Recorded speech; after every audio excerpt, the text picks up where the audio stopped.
बासायगिरिफोर जिसु ख्रिस्टनि मुङै बयखौबो खुलुमबाय। अनजाग्रा प्रियफोर, जोंनि मोदोमनि जिथु अंगफोर दङ, मोनफ्रोमबो अंगनि बिसय बाइबेला जोंनो खोन्थानानै होदों। बबे अंगआ जोंनो लागै मा खामानि मावो, मोनफ्रोमखौबो जोंनो फोरोङो।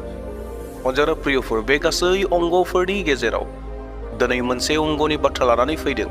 बे जाहैबाय खोमानि बाथ्रा, आरो खोमाजों खोनासंनायनि बाथ्राखौ दिनै लानानै फैदों, जेराव बाइबेला जोंनो खोनासंनायनि गोनांथिनि बाथ्राखौ गोबां फोरोंदों। अनजाग्रा प्रियफोर, बाइबेला जोंखौ फोरोङो जे खोनासंग्रा जायोब्ला जोंहा गोबां रोखोमनि मुलाम्फाफोर जायो। खोनासंनाया केवल सोदोबखौ खोनासंनाय नङा, खोनानो हानाय एबा खोनासंनाय सोदोबखौ गोसोआव बुजिनांगोन आरो गोनांथि बायदि बै बाथ्राफोरखौ गावनि जिउआव लानांगोन आरो बेखौ गियाननि बाथ्रा होननानै जोङो साननानै लानांगोन एबा बेखौ नाजावनांगोन। दे अब्ला अनजाग्रा प्रियफोर, गासै जोङो मोनबा बाइबेल सिरि नायदोनि, जि बाइबेल सिरिया जोंखौ खोनासंनो थाखाय फोरोंदों आरो खोनासंनायनि गेजेरजों जोंहा मा मा मुलाम्फाफोर दङ, बेफोर गासै बाथ्राफोरखौ बे मोनबा बाइबेल सिरिया जोंनो फोरोंगोन।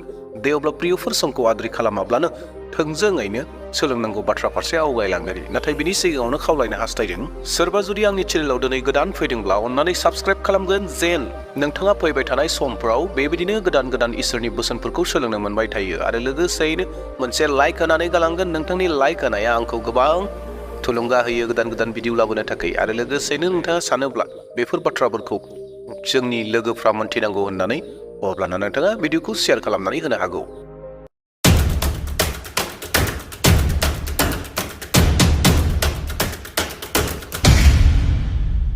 खोनासंनायनि सेथि मुलाम्फा, बे जाहैबाय फोथायनायाव बांलाङो। बिश्वास बार्ता है। रमारि 10:27 सिरि इसोरनि बोसोना बेबायदि बुंदों, अब्ला इसोरनि गाहाम रादाबखौ खोनासंनायजों फोथायनाया सफैयो। अनजाग्रा प्रियफोर, इसोरनि बोसोना बे बाइबेल सिरिया जोंखौ रोखायै मोनथिहोदों जे जोंनि जिथु फोथायनाय, बे फोथायनाया बोरै बाङो एबा फोथायनाया बोरै जायो। बे जाहैबाय खोनासंनायनि गेजेरजों, इसोरनि गाहाम रादाबखौ खोनासंनायनि गेजेरजों जोंनि फोथायनाया बाङो।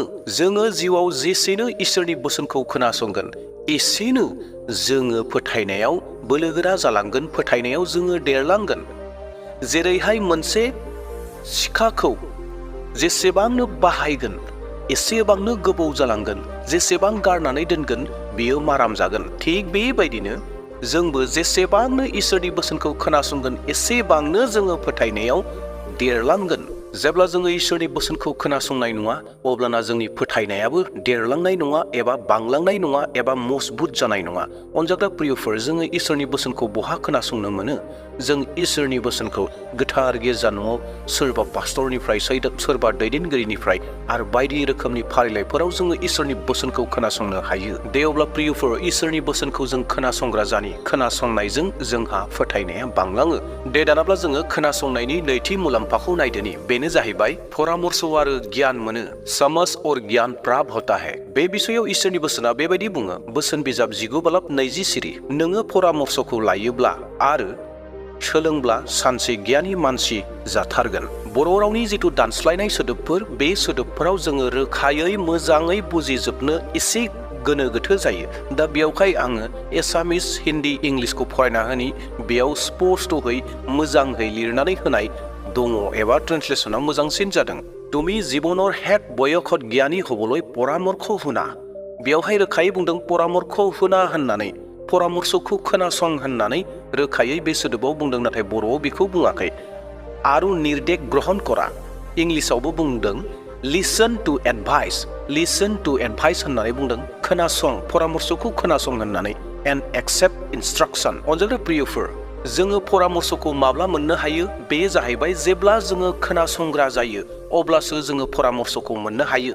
दा बेयावहाय जोंनि जिउआव थांना थानाय समाव अनेक समस्या, अनेक जेंनाफोर फैनो हागौ, खैफोदफोर फैनो हागौ, आरो जोंनो लागै सोरबा पास्टरनि जोंनो परामर्श नांगोन, इसोरनि बोसोननि परामर्श नांगोन, सोरबा गियानि गुनि मानसिनि परामर्श नांगोन, जे बै जेंनाफोरखौ फोजोबनो थाखाय जोंनो परामर्श नांगोन।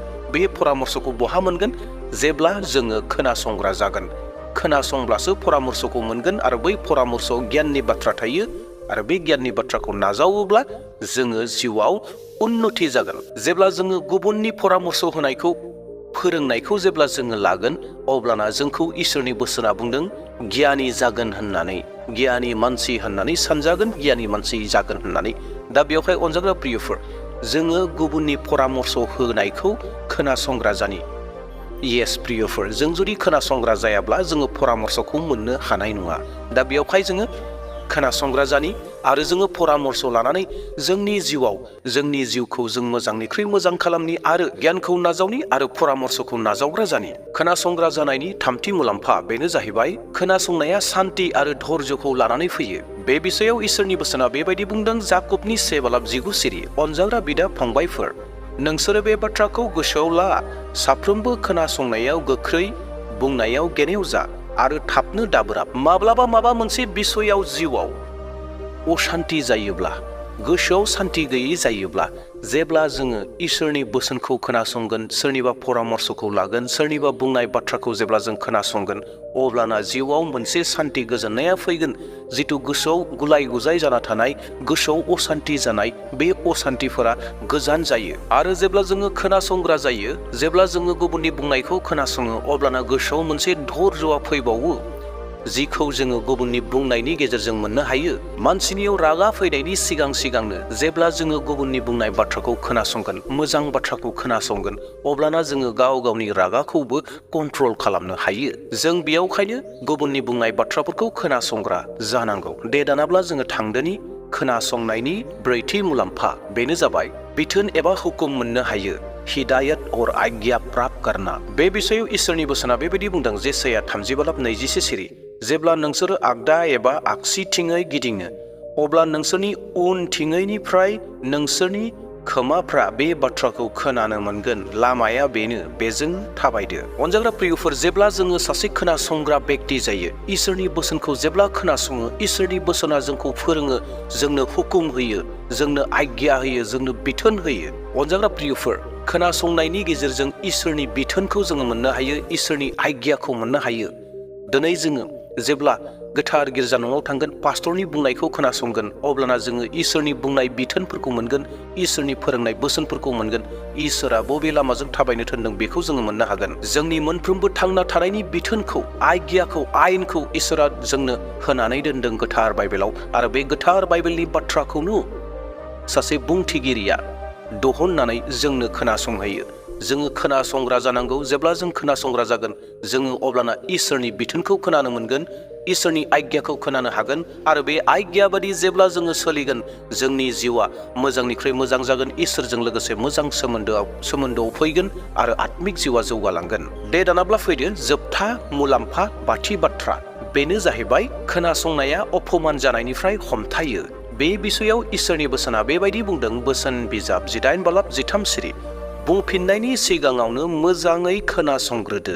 बेबादि खालामाब्ला नोङो मूर्ख बुंजागोन आरो अपमान खालामजागोन। अनजाग्रा प्रियफोर, जों फोथायारिफोरनि गेजेरावबो हयथ' गोबां सुबुंफोर दङ, जाय सुबुंफोरा बाथ्राफोरखौ मोजां खोनासंजोबा, बाथ्राफोरखौ मोजां मोनथिजोबा, बाथ्राफोरखौ मोजां मोनथिजोबैयावनो, मोजां खोनासंजोबैयावनो गावनि गोसोनि बाथ्राफोरखौ गोबां बुंलाबायो आरो जायनि जाहोनाव गावनो जोबथायाव अपमान जानो गोनां जायो। दा बेयावखाय बाथ्राखौ मोजाङै खोनासंग्रोनांगौ। सोर मा बुंदों बे बाथ्राखौ जागायजेननायनिफ्राय जोबजासिम गासै जारिमिनफोरखौ, गासै बाथ्राफोरखौ मोनथिजोबखांनायनि उनावसो बाथ्राखौ बुंनांगौ। नङाब्ला जोङो गावनो अपमानाव गोग्लैनो गोनां जागोन। जोंनि सोरनिबा बुंनाय बाथ्राफोरखौ खोनासंनाया जोंखौ अपमान जानायनिफ्रायबो रैखाथि खालामो। दा बेयावहाय जोङो खोनासंग्रा जानांगौ। अनजाग्रा प्रियफोर, बेफोरनोमोन गासै 9 खोनासंनायनि मुलाम्फाफोर। प्रियफोर, जोंहा खोनासंनायनि गेजेरजों गोबां मुलाम्फाफोर जायो। जोङो गियानि जायो खोनासंनायनि गेजेरजों, आरो खोनासंनायनि गेजेरजों गावखौ जोङो सोदाननानै लानो हायो, गावखौ जोङो मोजां खालामनो हायो, गावनि जिउखौ साबसिननिख्रुइ साबसिन जोङो खालामनो हायो। खोनासंनायनि गेजेरजों इसोरनि गियानखौ मोननो हायो, खोनासंनायनि गेजेरजों इसोर रायज्लायनायखौ मोननो हायो, खोनासंनायनि गेजेरजों इसोरा जे जोंनो बिथोन होदों बे बाथ्राखौ जों मोनथिनो हायो। दा बेयावहाय जोङो खोनासंग्रा जानांगौ। खोनासंग्रा जानायनि गेजेरजों जोंहा गोबां मुलाम्फाफोर दङ। खोनासंनायनि गेजेरजों रोङै बाथ्राफोरखौबो जोङो सोलोंनो हायो। खोनासंनायनि गेजेरजों जिखौ जोङो मोनथिफेराखैमोन, बे मोनथिफेरि बाथ्राफोरखौबो जोङो मोनथिनो हायो। दा बेवहाय अनजाग्रा प्रियफोर, जोंहा खोनासंनायनि गेजेरजों गोबां मुलाम्फाफोर दङ, गोबां गियानफोरखौ जोङो आरजिनानै लानो हायो आरो इसोरनि बोसोनफोरखौ जोङो मोननो हायो। दा बेवहाय जोङो एज ए ख्रिस्टियान जानानै जोङो माबायदिखौ खोनासंनांगौ बेखौबो जोङो मोनथिनाया मोजां। जोंहा मोननै रोखोमनि थायो, मोनसे जाहैबाय मोजां बाथ्रा आरो मोनसे जाहैबाय गाज्रि बाथ्रा। जिया गाज्रि जों बेखौ खोनासंनो नाङा। खोनासंनायजों जों जुदि गाज्रि जागोनब्ला जों बेनिफ्राय गावखौ हमथानाया मोजां। नाथाय जि बाथ्राफोरा जोंनो लागै जोंखौ दैखोनो हागोन, जोंखौ गोजौ खालामनो हागोन, जोंनि आत्मिक जिउखौ फोसाबनो हागोन, आत्मिक जिउखौ बोलोगोरा खालामनो हागोन, फोथायनायाव बोलोगोरा जालांगोन, बेबायदि बाथ्राफोरखौ जोङो खोनासंनि। आसा खालामदों साफ्रोमबो बे बाथ्राखौ खोनासंनायनि गेजेरजों माबा मोनसेब्लाबो सोलोंदों होननानै। दे अब्ला प्रियफोर, दिनै बेसेयावनो बिदाय लानो हास्थायबाय। इयुननि समाव मोनसे गोदान टपिक लाना फैसिगोन। बयहाबो सुख सान्ति जाथोंसै। प्रेज द लर्ड, हालेलुया, जय मसीह होननानै आंनि भिडिअखौ बेसेयावनो दोनथ'बाय। Thank you.